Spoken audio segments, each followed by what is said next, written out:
You are surrounded by people you love, and all you want to do is go home and be alone. So you label yourself an introvert. You say, "This is just who I am." But what if introversion is not a personality type you were born with? What if it is a state you have been pushed into? Because there's a very important difference that psychology makes, and almost no one knows about it. The difference between being a true introvert and being someone who is simply running on empty. Stay with me. A true introvert recharges alone, but they still want connection. It just costs them more energy. But when you are emotionally exhausted, you stop wanting connection entirely. And that is a very different thing. Emotional exhaustion doesn't just make you tired. It makes other people feel like a threat. Your nervous system has been overwhelmed for so long that it now flags social interaction as danger. And your brain, trying to protect you, tells you that you prefer being alone. So you believe it. Think about when this started.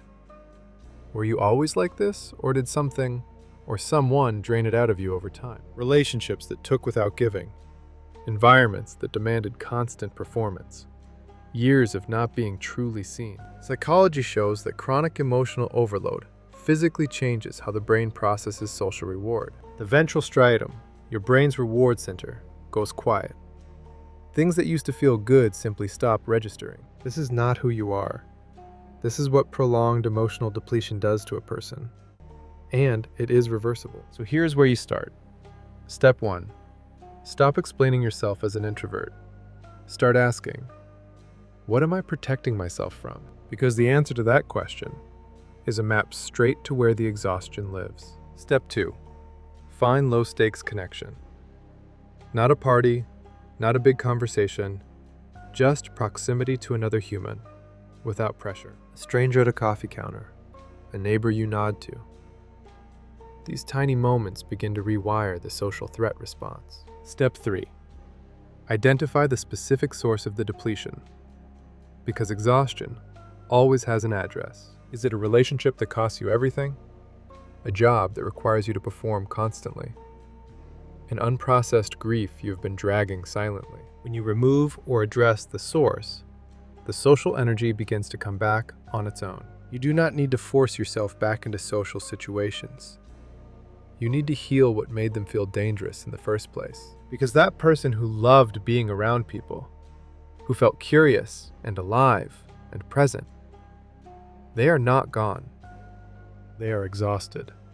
And exhaustion is not a personality. It is a condition. Conditions change. I want you to think back to a time when being around people actually felt good. That memory is real. That version of you is still inside. And healing is not going to every party and forcing yourself to engage. It is slowly making the world feel safe again. Drop a comment below. Do you think what you call introversion might actually be exhaustion? I read every single one. Share this with the person in your life who always leaves early, always says no, always seems distant. They might just be tired, not closed. You were not built for isolation. You were built for connection. You just needed someone to remind you it is still safe. I'll see you next week.